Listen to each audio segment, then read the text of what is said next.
pas un prêt dont nous devons bénéficier, mais une subvention qui nous permette de ne pas endetter les générations futures. Il n'y a pas de raison que les générations futures payent une sorte de punition collective du fait de ce qui s'est passé et qui est de la responsabilité des émeutiers. Les responsabilités, quelles seraient-elles? Il faut que l'État, de toute façon, paye, Philippe Gomès? Écoutez, quand un cyclone passe sur Saint-Barthélemy et Saint-Martin, le cyclone Irma en 2017, la solidarité nationale joue. Quand le cyclone Chido passe sur Mayotte, la solidarité nationale joue. Les conditions administratives ne sont pas les mêmes. Mayotte, c'est un département. Saint-Martin et Saint-Barthélemy, c'est une collectivité qui n'a pas le taux d'autonomie de la Nouvelle-Calédonie. Alors, justement, en ce qui concerne Saint-Barthélemy, la déclaration du Premier ministre de l'époque, qui était Édouard Philippe, est de dire « Nonobstant le fait que Saint-Barthélemy bénéficie de l'autonomie fiscale, la solidarité nationale jouera. » Donc, la question n'est pas celle si on est département, territoire, collectivité sui generis comme l'est la Nouvelle-Calédonie.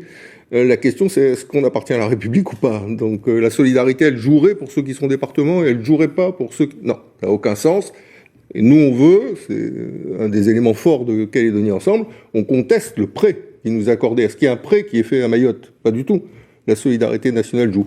Il doit en être de même en ce qui concerne la Nouvelle-Calédonie. Ce n'est pas un prêt dont nous devons bénéficier, 1 milliard d'euros, 120 milliards CFP qui sont prévus au projet de loi finance 2025, mais une subvention qui nous permette de ne pas endetter les générations futures. Il n'y a pas de raison que les générations futures payent une sorte de punition collective du fait de ce qui s'est passé et qui est de la responsabilité des émeutiers. Les Calédoniens n'ont pas à payer dans leur globalité pour les émeutiers qui ont détruit une partie du tissu économique du pays. Et donc c'est à l'État de payer pour les émeutiers? C'est comment vous voulez qu'il en soit autrement? Ce que je veux dire, on va nous laisser crever comme des chiens galeux, alors que j'ai entendu 3 fois le discours du président de la République dire, ils ont dit 3 fois non, la France est désormais plus belle avec la Nouvelle-Calédonie. Donc la France, elle peut pas être plus belle avec la Nouvelle-Calédonie au lendemain des référendums et ne plus voir la Nouvelle-Calédonie quand quelques années se sont passées. Non, il y a une responsabilité de l'État à l'égard du processus engagé, d'autant plus que les événements qui se sont produits sont pour une part, pas que, mais pour une part de la responsabilité de l'État. C'est bien l'État qui a laissé tomber le dialogue politique, qui n'a pas été nourri. Et on sait chez nous que quand le dialogue politique n'est pas nourri, à partir de ce moment-là, il peut y avoir quelques difficultés. Et puis c'est l'État qui a été dans l'incapacité d'assurer l'ordre. Donc il a pris la responsabilité d'un rapport de force avec les indépendantistes et à la sortie, il se révèle incapable d'assumer l'ordre. Donc non, l'État a des responsabilités à l'égard de la Nouvelle-Calédonie de manière générale et il a des responsabilités dans ce cas particulier. Donc il doit assumer toutes ses responsabilités, y compris ses responsabilités financières. Pourquoi? Parce que nous n'avons pas la capacité à la rembourser, cette dette. Nous avons un taux d'endettement de 500%.